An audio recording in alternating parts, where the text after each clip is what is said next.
निसर्गरम्य पाचगणी जवळील हिंगर तालुका महाबळेश्वर येथे सातारा पोलिसांनी पाचगणी टेंट हाऊस या रिसॉर्टवर छापा टाकून 12 बार बालांसह 25 खत विक्रेते आणि डीलर अशा 37 जणांना अटक केली आहे.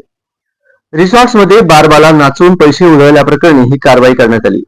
यामध्ये 67 लाखांच्या गाड्या, 1,29,000ची मोबाईल व 10,000चे इतर साहित्य जप्त केले.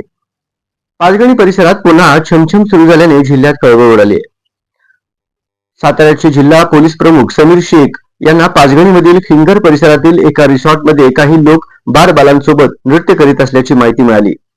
त्यांनी तत्काळ पोलीस पथकाला कारवाई करण्याच्या सूचना दिल्या. रविवारी रात्री 11 वाजण्याच्या सुमारास सातारा पोलीस पथकाने पाचगणी टेंट हाऊस या रिसॉर्टवर छापा मारला असता तिथे 10 ते 12 बारबाला टोकड्या कपड्यात नृत्य करताना दिसून आल्या, तर 25 ते 30 जण मद्यधुंद अवस्थेत आढळून आले. पोलिसांना पाहताच पळून जाण्याचा प्रयत्न केला. पोलिसांनी सर्वांना ताब्यात घेत चौकशी केली असता सर्वजण सोलापूर जिल्ह्यातील असून खत विक्री व्यावसायिक आणि डीलर असल्याचे समजले.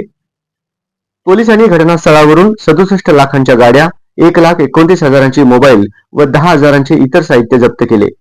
पोलिसांनी सर्वांना अटक केली असून त्यांच्यावर पाचगणी पोलीस ठाण्यात गुन्हा दाखल केलाय.